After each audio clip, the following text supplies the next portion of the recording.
Welcome to Reigniting You, the show that explores a variety of topics and timely issues for making successful mid to late career transitions with a renewed sense of purpose and fulfillment for the next phase of your career and life, regardless of your age.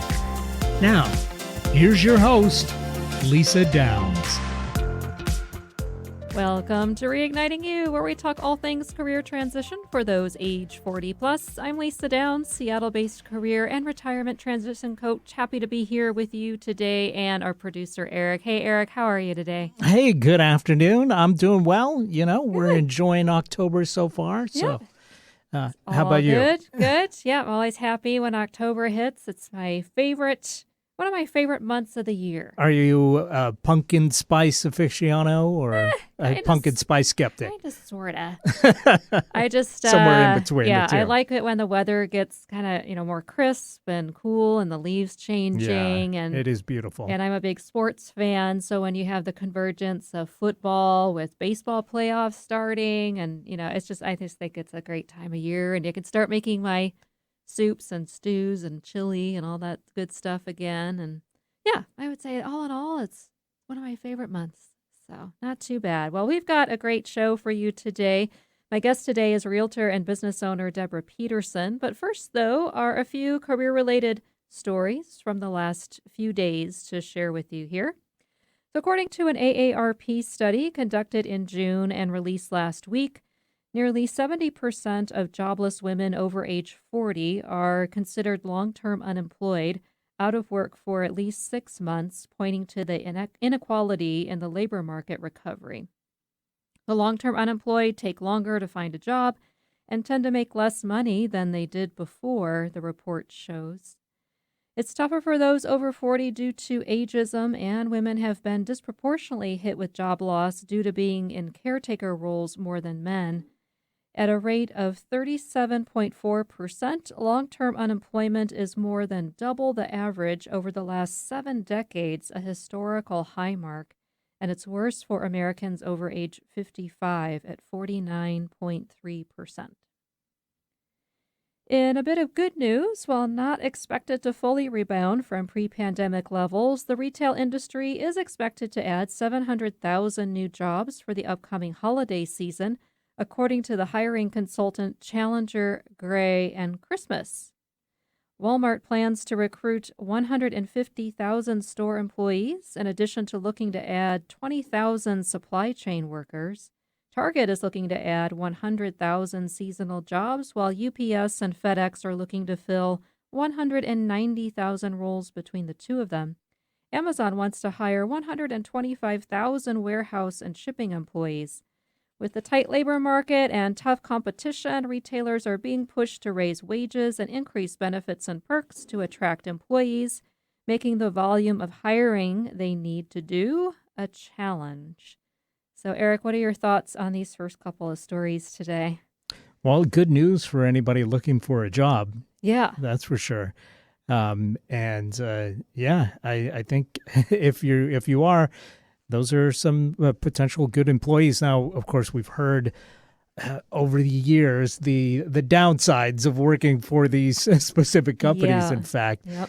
But hopefully they're kind of changing and evolving and making the employee experience a little bit better. Yeah, hopefully a little equitable. bit better and, more equitable, hopefully so. And I thought it's interesting that the hiring consultant who's quoted in about the retail statistics, one of them has the last name of Christmas. Right, yeah. Challenger, Gray, and Christmas. Yeah, Christmas. It's like, oh, that's appropriate. Almost sounds like a superhero team or something. Yeah, but, and it is such an issue, too, with the long-term unemployed and, with folks who are, experiencing kind of bumping up against perhaps some ageist stereotypes and ageism issues in the job market, definitely not fun. And then, having to take roles that they're probably overqualified for. Yeah. Or, being underpaid for, taking those lower salaries just to get something. And it's, quite an epidemic, it seems, especially here during the pandemic, with, at least a a few million older workers being put Right. out of work. And then, what do you do? And especially if you want to switch industries, can be a lot tougher as well. And it's got to be tough for like jobs like these with UPS and FedEx and Amazon and even Walmart. These are warehouse jobs, and Yeah. those can be especially tough Yeah. on the bodies of older workers. So, Yeah. it's you really have to weigh your options, I guess, You do. if you're a little bit older and looking to get a job, and these are the folks that are hiring. I'd like to see, companies like Amazon do a little bit better with placing people in positions that their age and their body it actually would work better for. Yeah. I've heard stories of them hiring, people in their 50s and stuff, and that's great. But then they put them in the warehouse to pull a bunch of boxes around and Yeah. stuff, and that can be really draining It really can. quickly on them. So. Yeah. Whereas, they could be potentially, fielding email questions or something like that. Right. And they don't always, I don't think they always place people in the right position, unfortunately. Yeah, I don't think so either. It's like, can't they go into more of the customer service or Right. sales support or, administrative or other, office type work roles, just to be a better fit. And it's like, it's great that you want to hire older folks or be an age friendly employer. Yeah, And then, what are the roles that you're asking them to go into? And it's exactly. kind of the conundrum there to some extent. And of course, with a lot of women, taking the brunt of the unemployment because it's, being in that caregiver role more often than not, that's different demands, and then makes it tougher. The longer you're out, of course, the tougher it is to get anything or for people Hmm. to see you as a viable candidate. So, not easy situations, that's for sure. I wish I had a magic wand I could wave and make it all Right. better. But yeah, unfortunately, no such luck. Well, in a bit of other news, Washington State's minimum wage will rise to $14.49 next year. That's up almost 6% from the current amount of $13.69 reported by the Seattle Times. And this is due to the need to offset impacts from the pandemic, including labor shortages and supply chain issues, leading to a need for higher wages with the rising cost of gasoline, housing, food, and household goods. Under our state law, the Washington State Department of Labor and Industry sets the minimum wage for the upcoming year using a consumer price index for urban wage and clerical workers. The law also allows cities to set higher minimum wages, such as the city of SeaTac here locally, that has a minimum wage of $16.57. Prices paid by urban workers in August were up about 5.8% nationally and 5.3% here in the Seattle area. And the hipster barbershop chain Rudy's is buying 12 locations from a rival in Portland, Bishop's Haircuts, a year after coming out of bankruptcy. Oregon Live reported that all 7 of the Bishop's locations in Portland, plus a few locations in Seattle and Arizona, are part of the sale. Bishop's owns 50 U.S. franchises that aren't part of the deal. Rudy's Barbershop almost went bankrupt before 3 of its early founders got control of the business back from a private equity firm in New York. Rudy's will now have 31 locations after the Bishop's sale goes through. So, Eric, how about you? You ever been to a Rudy's or do the barbershop thing? There is one in my neighborhood, Mm-hmm. and I'd like to visit there. Unfortunately, it's kind of cost prohibitive, to tell you the truth. Ah, For men, anyway. I'm not sure how it compares for yeah, women's. It probably is very competitive for women, but for men's haircuts, it's a little bit on the pricey a little side. pricey, yeah. And I'm sure they do a good job, because otherwise they wouldn't be expanding so much. All right. But I'm a little bit cheaper when it comes to getting a haircut, to be honest. Yeah, I think women, we tend to have to pay through the nose quite a bit. Yeah. So, and yeah, definitely, I think geographic location makes a big difference for that too. And, Hmm. I remember when I started seeing my hairstylist back in 2004, I was paying around $40. And at that time, I thought, oh, that's kind of pricey. Well, Yeah. now it's like comparatively, I look back and it's like, oh yeah, that was a bargain. So Yeah. yeah, I think we wind up paying more. But Definitely. yeah, but it's and we have to be stylized and all that stuff. So Right. we're a Right. little high maintenance, I It's think. that pink tax, I guess. It is, I guess so.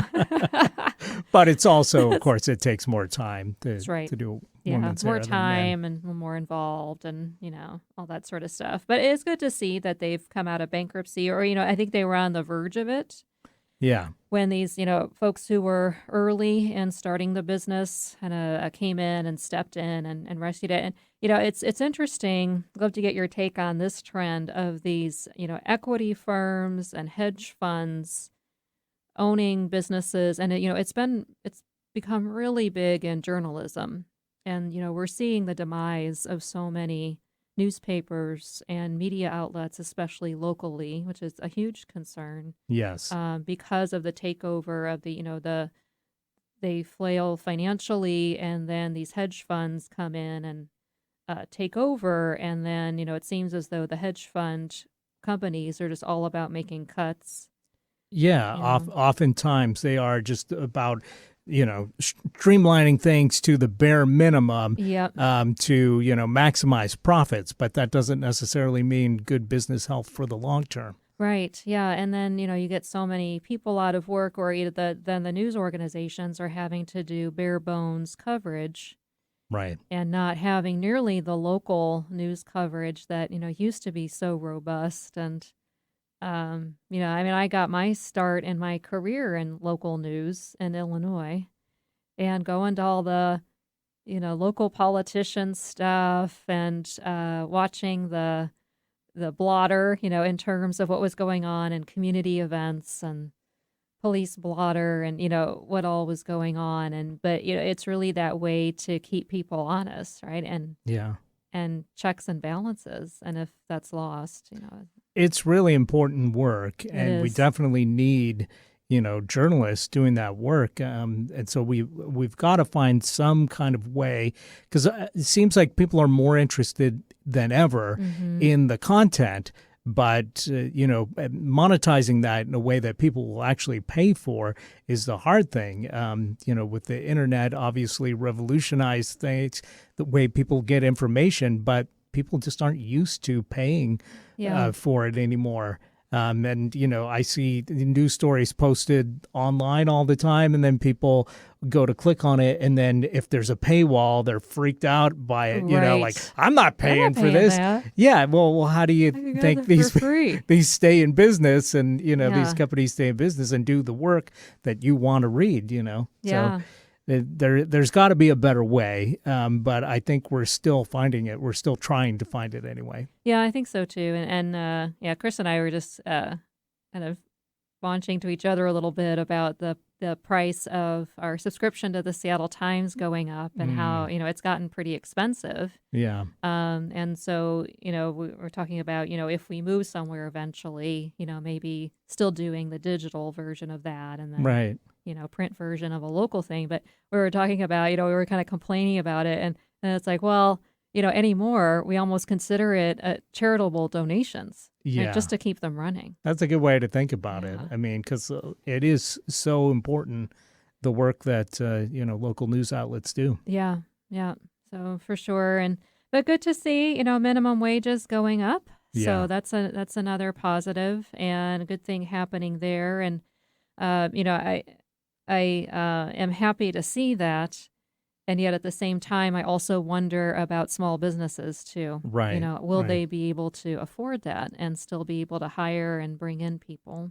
Well, folks on the lower end of the economy in the pay scale are usually the ones that are driving the economic engine. Yeah. They're the ones that are out there spending all their income, essentially. So if they've got a little more, that's going to help drive the economy Yeah. to be stronger. Yeah, hopefully. Yeah, hopefully that will go well and and be okay. It's And always a balance it's for sure, always a though. balance, and at least the local, the cities and local municipalities have some say over that too, and and the state as well. So at least the local areas can gauge it Right. and, see if there's adjustments that need to be made. So at least they're not operating off of a state mandate, and at least the state isn't operating off of a federal mandate Yeah, I think for it's that. it's So, very important that cities are able to set a higher income or higher minimum wage because, obviously somewhere like Seattle is way more expensive than somewhere like yeah, Monroe, yeah, Um, so it just makes sense for them to, yeah. pay a little more. Yeah, so we'll see. Hopefully businesses will be able to swing it okay and get some wages up, and I'm sure that will help attract workers as well. So if they're able to increase those wages, increase the benefits. Yeah, I just think about what minimum wage was when I Oh, started yeah, working, and I right. think, Yeah, wow, this that's looks like, laughable. this looks like a great, Yeah, amount of money. But, when you look at inflation and stuff over the years, yeah. it's pretty comparable. Yeah, it is. And yeah, I think about that too. We sometimes at home, we'll talk about our early jobs and what we Hmm. made and just laugh hysterically. But you got to Yep. start somewhere, right? So that's great. Well, thanks, Eric. And it's time for our first break. So when we come back, I'll introduce our guest for the show, Deborah Peterson, who's here to talk with us about how we can all make successful career transitions, especially when changing industries.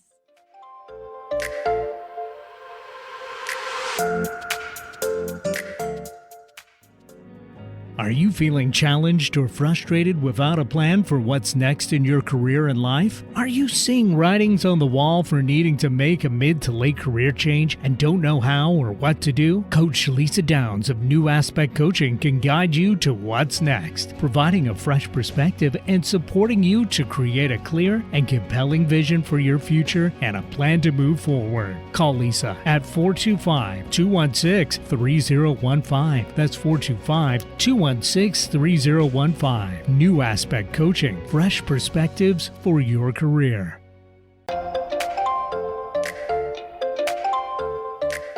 Welcome back to Reigniting You, the show that focuses on all aspects of making mid to late career transitions.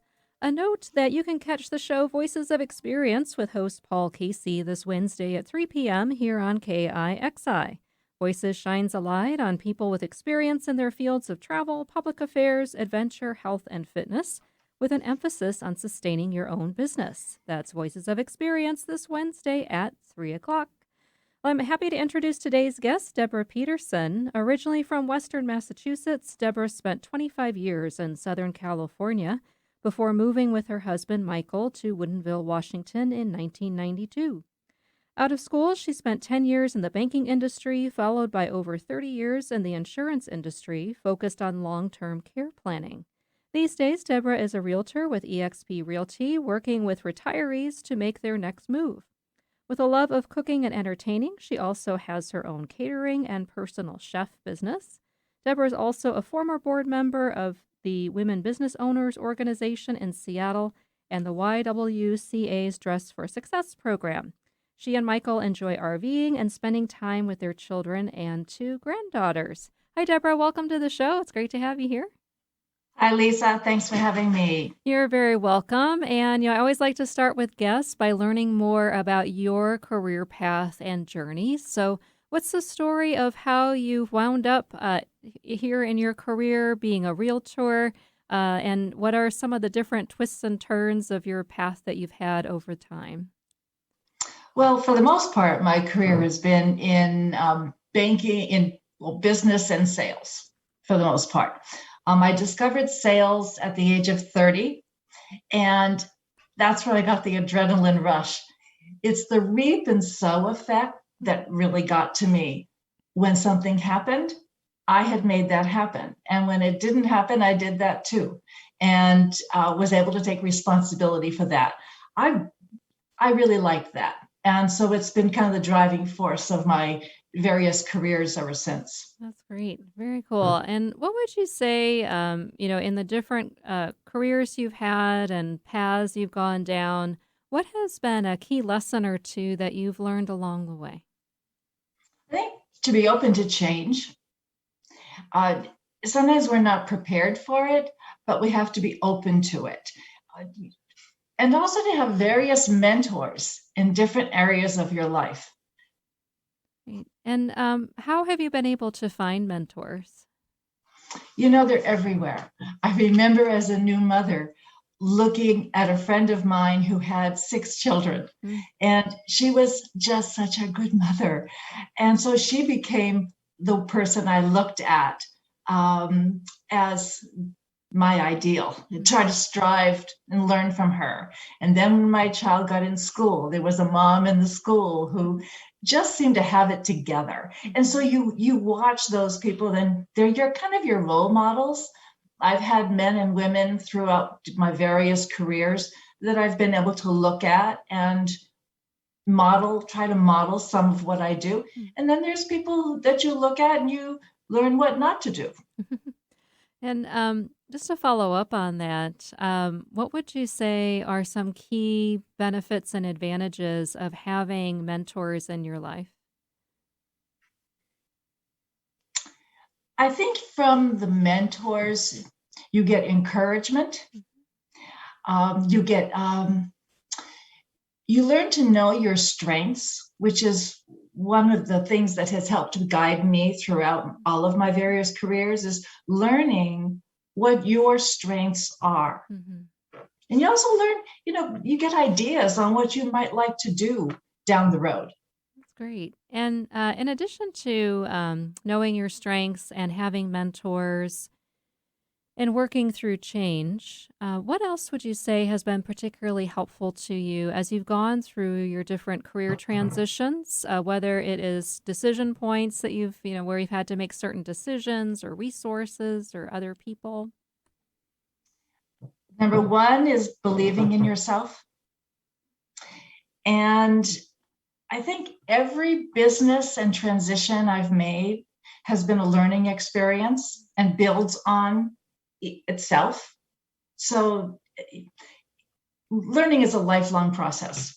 Yeah, it definitely is. And when you think back on things that you've learned or times when you've been involved in that learning, what would you say are some things that that you would recommend that other folks do when it comes to learning?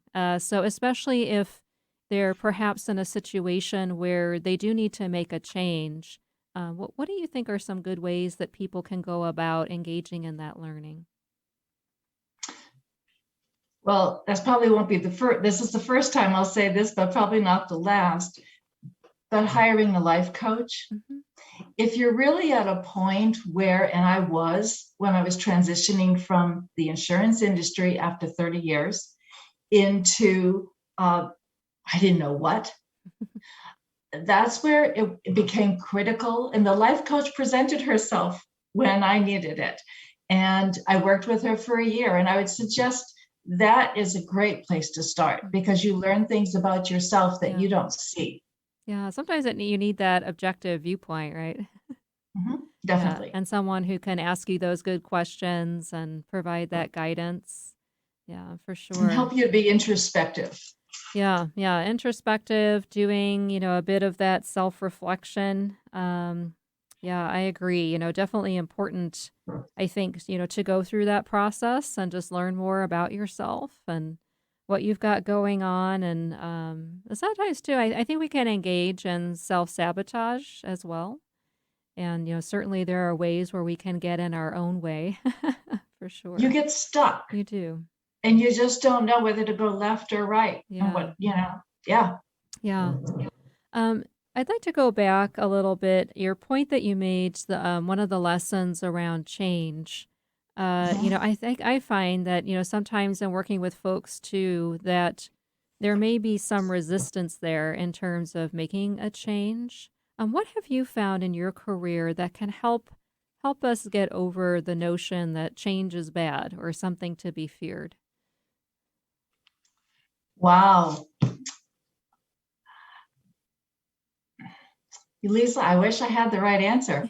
I think we all have a different makeup. Mm-hmm. And I think some people are more open to change than others. Mm-hmm.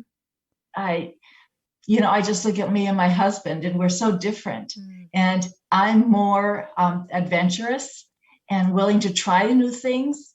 And if it doesn't, if it doesn't feel right, then take it off. It's like somebody once used an analogy with me. It's like when you eat something, you put it in your mouth, chew it up. If it doesn't taste good, spit it out. And that's kind of the same. My philosophy is I've tried a lot of things, and some have worked, some haven't, and some felt right and some didn't. Yeah. But I know some people that's really out of their comfort zone. Mm-hmm. Yeah. It seems that way, and I think that's great advice. And because as you said, we are different, and each person handles it differently and has different fears and trepidations. And what are those things that you're willing to perhaps sacrifice to get something else? And what are the risks that you're willing to take and not so willing to take? And yeah, I would say you and I are similar in terms of being opposite with our spouses in that regard. So I'm kind of the same. It's like, well, I'll try a bunch of different things and see what fits, and keep trying different things and have different experiences. And not that my husband is totally averse to making change, but he likes to kind of stay in the same place, for a while. And it takes him longer to kind of work up to one that it takes me. So I totally get that for sure. And, when you think on the course of your career, was there ever a time when you perhaps, regretted a career decision, or anything that you look back on that maybe you wish took a different turn, or that where you took it would kind of wish you had taken a different path? Oh yeah. And again, you try things on and see if they fit. I've gotten myself involved in a number of multi-level marketing opportunities. One of them was good. I mean, while it lasted about 6 years, and it was good. It was, but in the end, it wasn't. And I've tried on a few others. I did find that my skill sets and comfort zone was not in building an organization by recruiting. It just wasn't me. Now, having said that, there are some people in those organizations, some of which I bow to. When you see a pink Cadillac going down the road, bow to that person. She works really, really hard and has earned every inch of that car. Yeah. Yeah, I agree. I've talked with people about some of those types of opportunities as well. And yeah, I would say that's probably not a good fit for me either. And yeah, I get it. And yeah, there's been times when I've taken, personally, I've taken jobs too that just they look good on paper, and then I got into them, and then it was like, oh boy, this isn't gonna work. And that's happened to me at least a couple different times. And where But you don't know but you if don't know. Yeah, you don't know if you don't try. Yeah, and it's one thing to go through an interview process or onboarding process, and yeah, but really until you get into it, it's hard to know. And you learn the ins and outs and the culture and the people you're working with, and but yeah, you do have to try, I think, to gauge it. And for folks who are going through change and transition, or thinking about making a change, yeah, it can be easy to get down on ourselves too and lose a bit of confidence. What recommendations do you have for people so they can stay positive during this time and persevere? That's where the coach, that's where the mentors, it's getting outside, getting out amongst people. Okay. Even your friends see you differently than you see yourself. Yeah. If you're in a group of people and you ask the people around the table to say, how do you view Sally? And Sally will be blown away, because she doesn't see herself the way other people see her. Yeah. And that helps to boost that person's confidence. Mm-hmm. Does that make sense? It does make a lot of sense. Yeah, for sure. And I think it's important, as you said, get feedback, right? Get some outside perspective. Talk to different people. Get out there. Learn what other people's perceptions are. And I find sometimes, we can even have fear around that too, of getting feedback. And I always share with people, feedback's just information. You don't have to treat it as gospel, necessarily, Mhm. but at least get the feedback, right? So Yeah. yeah, talk to people. Yeah, I think that's really important. And you mentioned mentors that you've had in your life, and in addition, who you don't have to name names, but who has been influential for you in your career that you think contributes to who you are now or contributes to your work? I'm going to say it's not a who. Hmm. There have been several people in my life who have been very influential, but it's life experiences itself. Yeah. That's one philosophy that I like to buy into is go through life with a shovel, not a teaspoon. And it's just those life experiences that you go through that form who you are. Hmm. Does Yeah. that, I hope that. Yeah, it does. And what would you say are, just to follow up on that, what would you say is a key experience or two that really reinforced that to you, the importance of having a life experience? I think for me, initially, it was going from the banking industry to the real estate sales, Mm. and having that required a whole new skill set development that I had not had. And then going from the insurance to the catering business, Mhm. that again required a whole new level of skill sets. Yeah. So those are probably the two areas where I grew a lot. Hmm. Yeah, I don't doubt it. And um, what else do you like to do, Deborah, in terms of kind of just your personal growth or just ensuring that you have different life experiences? So, outside of work, what are some other life experiences that you like to engage with and have that you think helps make you more of, kind of a well-rounded person and just, more richness that's added to your life? Being a grandmother, that has added to the richness in my life and commands some new skill sets. So that's one. And traveling, I've done a little bit of traveling, and that's opened up a little bit of the world. Yeah. And I think just building my network. Now, my network happens to be mostly through business community and women business owners and other group business people in other arenas as well. But I learn from all of them. We learn from each other, Yeah. and that helps to our personal growth.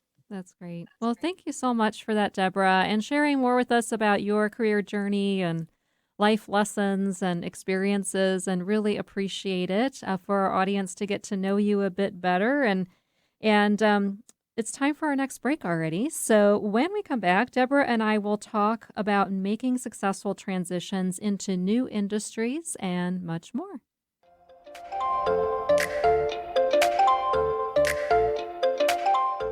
Hi, I'm Lisa Downs, career and retirement transition coach and host of Reigniting You on KIXI.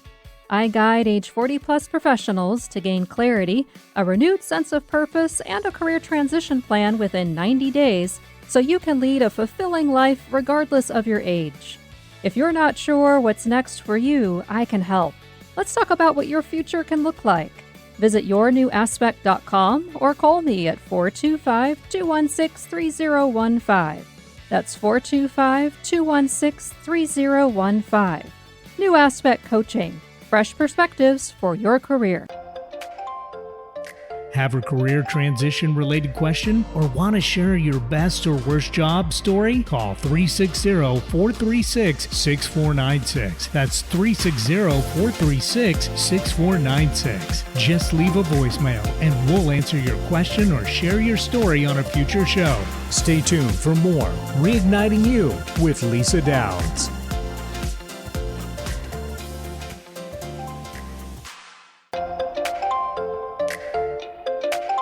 Welcome back to Reigniting You, the show that discusses timely issues and topics about career transitions for Gen Xers and Boomers. I'm your host, Lisa Downs. A reminder that if you'd like to get in touch, you can head on over to my website, yournewaspect.com. There you can download my free career transition readiness quiz, as well as sign up for my free Career Tips e-newsletter that comes out once a week. And you can also drop me a note. Would love to hear from you. That's yournewaspect.com. Well, we're here with Realtor and business owner Deborah Peterson. So, Deborah, let's go ahead and dive back into our conversation. So, you and I have both had some health issues in the past. We have that in common. Why would you say it's important for us to maintain good health as we go through times of change and transition? Well, we don't want to go down that road again. Right. So I think it's important to be aware of your health. Sometimes it's hard when you're in business because it's always, I got to do this, I've got to do that. But I find that it's important to take time for yourself every day, to have balance. And in my business, a lot of people don't have balance. Yeah. It's going from sun up to sundown and beyond. But I do try to have the balance. I think there's nothing more energizing than, for me, a midday nap. It gets me through the rest of the day. And going out for a morning walk just helps get your mind and your body ready for the day. Yeah. That's great. I agree. I don't think we do enough of that, and really intentionally make that time to do that, and to have the downtime just to empty our heads too, and just have time to think. And I think so much of our lives these days are about frenzy, busyness and frenzy, and just going from one thing to the next, or one crisis to the next, or one issue to the next. And I think that's great. And yeah, definitely, it's so important that we take the time to do that, for sure. So we don't wind up burned out, right? And with more serious health issues. And then, what recommendations do you have for how listeners can make better choices with their health? So especially when, because often, there's the lack of time, there's, perhaps a feeling of malaise or lack of motivation.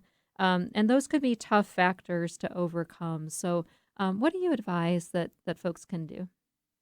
Well, let's go back to learning. Remember, learning is a lifelong process. And of course, I love food. And for me, sitting eating lunch, I'll open up a cookbook or read something about food. But reading and educating yourself about healthy eating, educating yourself about movement, and just learning and reading about how to be healthier, how to have a healthier body. Exercise is important, but we're not all Jane Fonda. So whatever you can fit in. Sometimes for me, it's just doing some morning stretches while I'm waiting for my coffee to brew in the morning. Other times it's the walk, and some days it's some strength training, and I have everything I need right here. And it's little spurts throughout the day. It's not, for me to take an hour is impossible, but you can fit in, 15 minutes here, 15 minutes there. Just do something for your body, but it's learning. And there's so much information out there. Just Google it and then study, learn.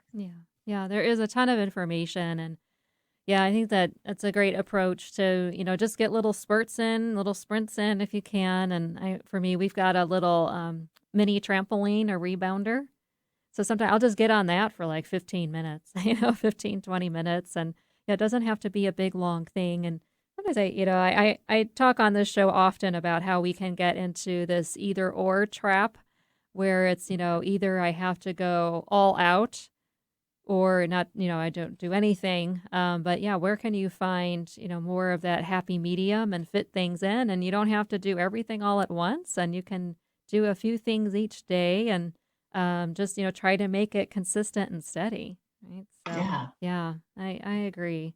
And, with the different careers you've had, what are some possible paths you think that we can pursue, especially ones that where folks may be looking at, not necessarily doing the 9 to 5, 8 to 5, whatever it is these days or longer, with a traditional employer, traditional commute or role where they're getting paid by somebody else. But, what would you say are some potential paths that we can consider?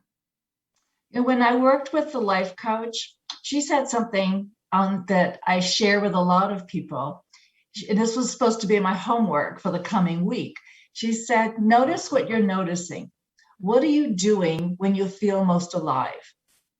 So for me, I discovered that since I was a teenager, that was being in the kitchen, cooking and entertaining for my friends and family. And thus, that began that, what can I do with food and what can I do with this? So I say to anyone, notice what you're noticing. And then what can you do with that?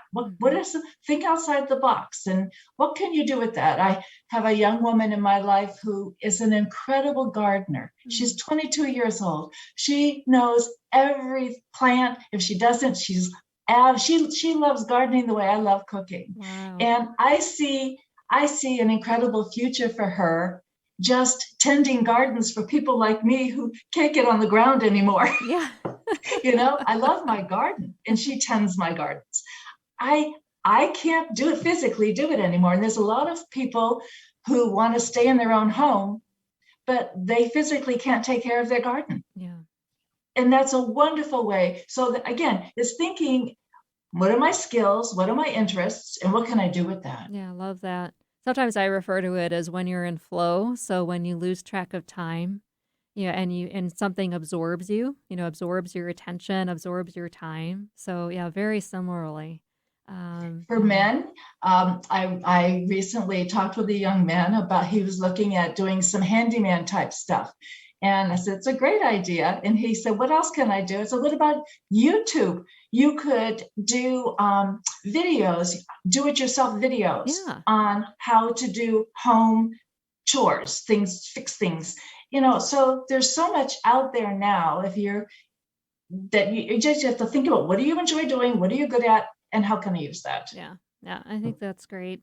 And what would you say are some of the key consideration or factors for those who are looking to make a career transition, that they can consider to determine a next road to go down? So, you mentioned, about, what do you enjoy and kind of what lights you up? Any additional considerations?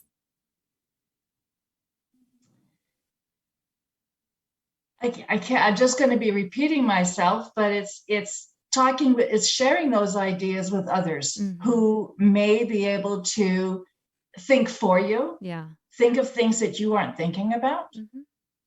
Yeah. And I think that's the benefit too of, talking with people and also, seeing who do they know who potentially they could introduce you to and to help you just have those conversations. Right. And yes, that's good. And thinking about those things that you're not necessarily thinking of. Since That's we all right. think differently too. Yeah, for sure. We don't think it when we don't see the forest for the trees. We don't. Yeah, and can tend to have those blinders on, for sure. And and you and I, we met through the Women Business Owners Organization here in the Seattle area. What would you say are some of the benefits and challenges for owning your own business? I think one of the biggest benefits that I have found is the freedom. The freedom to make your own decisions and the flexibility, the time flexibility. Yeah. I had 1 year, my son was 4, and I took a job with an insurance agency, a job.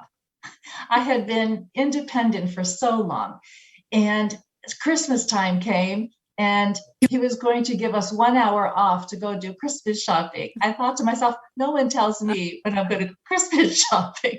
And that was it. I had to find a road out of that office. Yeah. And so it's the freedom and flexibility. On the flip side, though, the challenge is you're not going to get that paycheck anymore. Yeah. It's up to you to create your own income and generate it yourself. So it's up to you. Yeah, for sure. Yeah. And I It is, yeah. It's everything has the trade-offs, right? Everything has the risks and the trade-offs and those decision points to weigh for sure. And you mentioned earlier about your transitions from, the insurance industry into your catering business, the catering business into doing realty as being big points for you with, learning a lot. And so I'm curious about what prompted you to make those changes to some pretty different industries. Well, as I mentioned, going from the insurance industry had changed. Mm-hmm. And I'm a people person. It had gone from your kitchen table building a relationship over a cup of coffee to a PowerPoint presentation with somebody in Chicago on the computer. And that wasn't me. Yeah. And I realized that after 2 years, this is not me. And that's when I worked with the life coach. And so now we've determined, okay, food, what can I do with this? I interned for a year. I went to a cooking school and took a master's course in skill sets and such. And I also interned for a year with a caterer, and I interned at the school. So I encourage anyone, don't be afraid to do a non-paid internship at any age. I was getting on up there. And don't be afraid. It's not just for 20-somethings. So do an unpaid internship in a field that you think you might like to explore. And that's how I ended up going with the catering. But then COVID came along. So hence 5 years later, I was in the catering business. 5 years later, COVID comes along. Yeah. That shut me down. And I took advantage of the PUA, unemployment for self-employed people. And I decided, what's plan B here? Yeah. Decided to take advantage of that time to go back to where I started out in sales with the real estate. Because again, I was looking for something where, based on my skills and talents, where could I get the greatest return on my investment potentially? Mm-hmm. And that's where I came back to something I'd known years ago. What's different about this today is the technology is different. Yeah. We didn't have technology back when I started in 1978.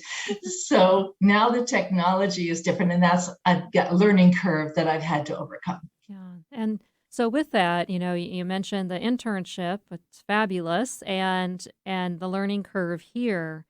What would you recommend for how people can initially first find out, what are the particular skills that they need, and how they can go about acquiring them, especially if time or money is short? That's where you talk to people in the industry. Mm-hmm.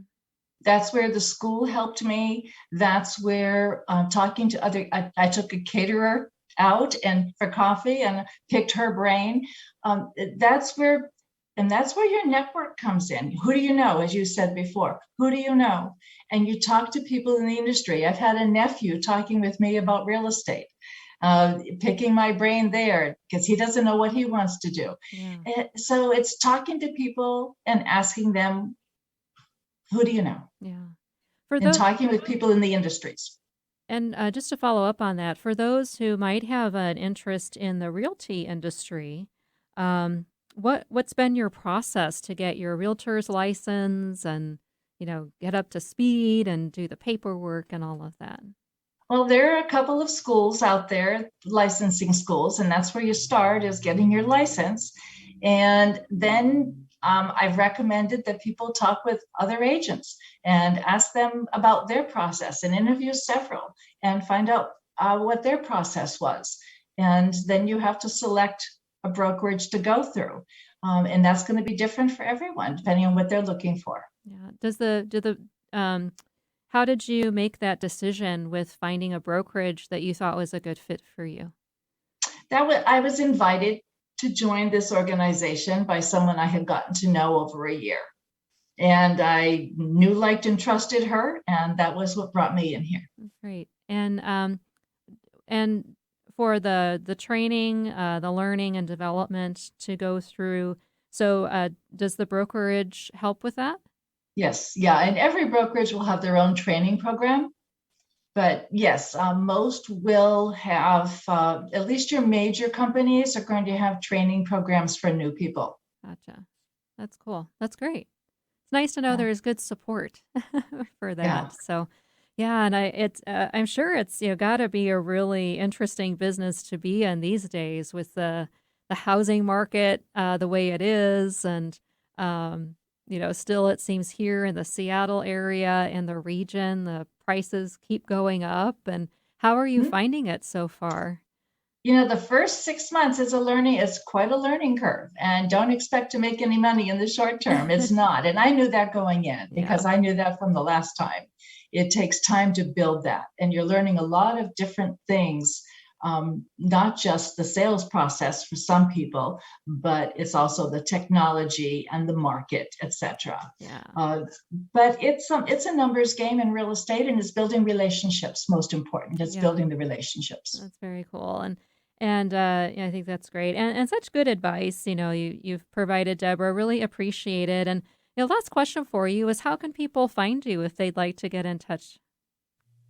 My email is deborahpeterson.home@gmail.com.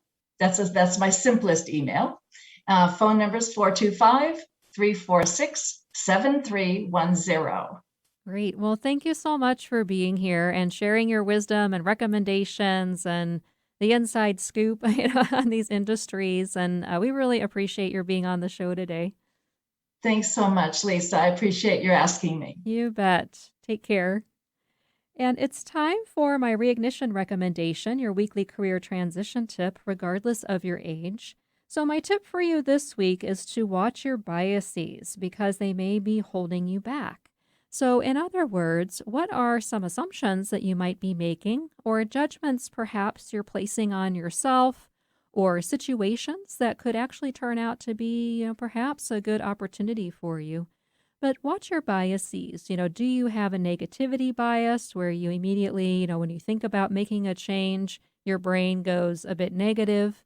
Or do you have, confirmation bias where you're seeking out information that will validate why you can't do something or shouldn't do something or, shouldn't make a change or take a bit of a risk? So, watch those biases. And, I always like to use the phrase CYA. And in my case, I mean check your assumptions. So, what are those assumptions and where might some filters and biases be holding you back? As a reminder, if you'd like to get in touch, you can head on over to my website, yournewaspect.com. There you can download my free career transition readiness quiz, as well as sign up for my free weekly career tips e-newsletter, or just send me a note to get in touch. That's yournewaspect.com. Well, thanks, Eric, for your support today, as always. So what are some takeaways for you from what Deborah shared today? Oh, great conversation as usual. And, I think a lot of people have given thought to maybe going into realty as a, change of career, Yeah. myself included. Yeah. But I do know that, it takes a lot more than you think to be does. successful in it. So I'd invite anybody thinking about it to go back and listen to the podcast of this episode because, I think you really talked about some great first steps and paving the way for a successful career there. Yeah, absolutely. Well, thank you. And join us next Monday at 3 o'clock when my guest will be style and image consultant Annette Bond as we talk personal branding. Thanks for listening. We'll talk to you next week on Reigniting You.